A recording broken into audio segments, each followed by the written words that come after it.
Bonjour et bienvenue dans cette nouvelle vidéo. Alors je voudrais vous parler aujourd'hui du coup tordu que Macron a fait par rapport à la réouverture de Notre-Dame de Paris. Mais avant de vous parler, de vous restituer le contexte, etc., j'ai réouvert un module pour vous gratuitement. C'est sur le combat spirituel, les tactiques secrètes du démon pour vous faire chuter. Je trouve que c'est très important dans les temps qui courent, dans ces temps un peu ténébreux, d'avoir les armes, d'identifier les tactiques de l'ennemi. Et donc pour cela j'ai débloqué un module de ma formation que vous pouvez retrouver en cliquant en bas en dessous de la vidéo. Il suffit juste de renseigner votre mail, de vous faire un petit mot de passe et vous aurez accès à ce premier module de formation sur le combat spirituel. Donc c'est la définition, vous verrez. Et sinon, si vous êtes intéressé, vous pouvez toujours accéder gratuitement aux 7 clés d'une prière efficace. C'est une fiche PDF, vous verrez, avec 7 conseils. Et aussi, si ça vous intéresse, les 15 promesses de la Sainte Vierge, qui récapitulent les 15 promesses de la Vierge à ceux qui prient le rosaire. Donc pour revenir à la vidéo. Donc en fait là, demain, c'est un peu la fin d'une longue bataille féroce entre Macron et l'archevêché de Paris. Parce qu'en fait, pour tout vous expliquer, alors, on va peut-être parler du fameux discours. Il y a eu une polémique sur le discours, parce qu'en fait, depuis mai, Macron voulait faire un discours au sein même de la cathédrale de Notre-Dame de Paris. Ce qui se fait jamais, quoi, en fait. Hein. Déjà, il faut se dire, c'est que depuis Napoléon, mais même avant, personne ne s'est jamais risqué à avoir une parole politique au sein de la cathédrale. Et Macron, lui, voulait parler au sein même de la cathédrale lors de la réouverture de Notre-Dame de Paris, lors de la cérémonie, le 7 décembre prochain. Alors, si il y a eu une seule parole politique dans la cathédrale de Paris, c'était en 1793, par des révolutionnaires qui avaient rebaptisé la cathédrale Notre-Dame de Paris le Temple de la Raison. Donc, vous voyez un peu on peut vraiment faire un parallèle entre la volonté de Macron de parler et la prise de parole des révolutionnaires à l'époque. Donc déjà ça. Donc il y a eu une bataille féroce entre les deux parce que l'archevêché, on peut dire qu'ils ont été assez costauds. Ils ont bataillé et ils ont dit non, ils ne voulaient pas une prise de parole du président lors de la réouverture de la cathédrale de Notre-Dame de Paris. Donc là, l'archevêque de Paris, monsieur Ulrich, Laurent Ulrich, a tenu ferme. D'ailleurs, je trouve ça très louable. J'ai même eu une intuition, une intuition comme quoi en fait même l'Élysée était très surpris d'avoir une telle opposition en face d'eux. Donc voilà. Donc là, on peut vraiment louer cette volonté de tenir et de ne pas permettre au président de la République de parler au sein de la cathédrale. Donc là, pour le coup, l'archevêque a été ferme. Mais voilà-t-il pas que, en fait, donc le 7 décembre, le président Macron va parler, mais sur le parvis de Notre-Dame de Paris. Mais voilà-t-il pas qu'on apprend en début de semaine, ou il y a quelques jours à peine, que pour la dernière visite du chantier de la cathédrale Notre-Dame de Paris, c'est-à-dire le 29 novembre, le matin, Macron va faire visiter la cathédrale rénovée, restaurée, en présence de caméras. Heureusement en compagnie quand même de l'archevêque, mais je veux dire, donc je vais vous expliquer plus précisément sa déambulation, mais il va adresser un discours à tous les apprentis, à tous les artisans, tous les professionnels qui ont restauré Notre-Dame. Donc au début c'était 700 personnes conviées, mais là on a 1300 personnes conviées sur les 2000 personnes à qui il va s'adresser. Il va même remettre normalement un certificat comme quoi ils ont participé au chantier du siècle, donc voilà. Et donc il va s'adresser à eux, devant un public et avec une caméra. Donc si c'est pas un coup tordu, on lui avait interdit quand même de parler au sein de la cathédrale, et lui il rentre pas par la porte mais par la fenêtre, et il réussit quand même à avoir une prise de parole au sein même de la cathédrale. Donc je comprends pas, au début on lui a dit non, et finalement il va quand même faire cette prise de parole devant 1300 personnes avec les caméras le vendredi 29 novembre au matin. Donc c'est intéressant à noter que c'est France Télévisions qui va rediffuser, qui va être en direct, qui va être là en direct avec des experts pour cet événement. Ce qui est marrant, c'est que c'est le même France Télévisions qui avait retransmis la cérémonie des JO en juillet. Et là, c'était l'encensement du wokisme et une démonstration de satanique à ciel ouvert avec la parodie de la scène et d'autres éléments. D'ailleurs, j'ai fait une vidéo là-dessus, si ça vous intéresse, je vais mettre le lien ici. Donc en plus, mais non, mais donc, il rentre par la fenêtre, comme je vous dis, pour faire finalement son discours. On lui avait dit interdit, mais lui il arrive sous couvert de remerciements des artisans, et finalement il a bien une prise de parole pour dire à quel point voilà, la cohésion nationale a permis de faire un exploit, parce qu'en fait c'est vrai qu'au lendemain de l'incendie, Macron avait dit alors qu'il avait parlé à la première personne du singulier, il a dit je rebâtirai donc la cathédrale d'ici 5 ans. Donc c'est vrai qu'on peut lui reconnaître que c'est un exploit, sauf que déjà, les donations sont privées. Donc 700 millions de... ils ont réussi à avoir 845 millions d'euros. Finalement, il n'y aurait besoin que de 700 millions d'euros. Mais donc c'est des donations privées, donc de particuliers et de grandes entreprises, vous voyez. Mais bon, l'État, c'est vrai qu'a chapeauté tout ça, mais il n'y a pas de dons publics dedans.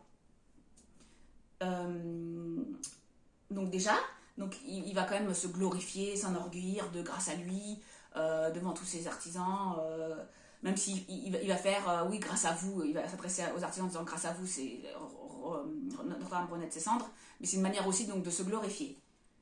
Donc déjà, je voulais vous parler de cette fameuse prise de parole, et c'est surtout donc ce qui m'a choqué, c'est que en fait, donc alors on ne sait pas, alors on dit que l'archevêque il sera à côté, moi je sais pas, il sera peut-être à côté au début, puis après plus du tout, enfin bon, je sais pas trop, on verra ce qui va se passer. Mais il y a aussi Brigitte Macron et aussi celui qui s'occupe le président de l'établissement public pour la restauration de Notre-Dame, Philippe Jost. Donc ils seront là, mais donc, comme je vous disais, il va quand même déambuler dans la nef, donc voilà, à l'intérieur de l'église, voilà, jusqu'à la croisée du transept. Il va admirer le nouvel autel, donc clou d'un mobilier liturgique en bronze, en bon baptistère cathèdre conçu par l'artiste dromois Guillaume Bardet. Ensuite, il va grimper sous la charpente, donc il va montrer la nouvelle charpente. Il va aussi déambuler autour des nouvelles chapelles, donc on va voir les chapelles. Voilà, pas que c'est pas fini, qu'il verra aussi le reliquaire signé Sylvain Dubuisson, qui protège la plus précieuse relique de Notre-Dame, bien sûr, la Sainte Couronne d'Épines. Donc que Saint Louis rapporta de Terre Sainte à Paris au XIIIe siècle. Donc il va aussi voir la Sainte Couronne d'Épines. Et clou du spectacle aussi, il va admirer le grand orgue entièrement remonté, réharmonisé, et dont le réveil est prévu le 7 décembre, je vous ai dit, lors de la cérémonie d'ouverture. Donc si je comprends bien, Emmanuel Macron, en lieu et place de l'archevêque de Paris, maître en sa cathédrale, va nous faire visiter avec les caméras la nef, le transept, l'autel, la nouvelle charpente, les chapelles, la reliquaire de la Sainte Couronne d'Épines et le grand orgue. Donc il nous fait découvrir tout, alors qu'on aurait pu quand même avoir la surprise de découvrir ça lors de la cérémonie d'ouverture le 7 décembre. Non. Macron est le nouvel évêque en place, il remplace M. Ulrich et il va nous faire visiter la cathédrale, qui est apparemment son monument, lui qui a été foncièrement anti-religieux, maintenant se révèle une âme de chef religieux en nous faisant visiter son monument, sa cathédrale. Oui, pourquoi foncièrement anti-religieux? Il faut quand même se rappeler un peu. Il y a eu quand même la fermeture des lieux de culte lors du confinement en 2020. Il y a le débat là sur la fin de vie qui est plutôt l'euthanasie, c'est de l'euthanasie à peine masquée. Et il y a eu quand même la constitutionnalisation de l'IVG. Donc voilà, par rapport à la religion, on voit où il se situe quand même. Mais non, là, il s'enorgueillit de la restauration de Notre-Dame, c'est sa nouvelle place, c'est son nouveau lieu de gloire. Et il va nous faire tout visiter, nous enlevant le mystère, la surprise, en lieu et place de l'archevêque de Paris, qui normalement, donc il y a tout un cérémonial, vous verrez, avec sa crosse, il va taper 3 fois à la porte sacrée, et on va lui répondre à l'intérieur pour qu'il puisse, en rentrant, resacraliser le monument. Et non, on a une semaine plus tôt un président qui va nous faire visiter toute la cathédrale. Et je voulais faire ce parallèle, c'est comme si on découvrait son cadeau avant son anniversaire. Enfin, je veux dire, elle est où la surprise après? Je veux dire, pour la cérémonie d'ouverture. Hein? Bon.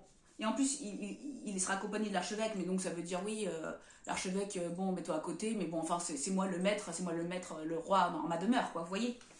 Moi, foncièrement, j'ai eu aussi, par rapport à cet événement, Dieu m'a dit que c'était un sacrilège. Sacrilège dans le sens qu'il profane des choses sacrées.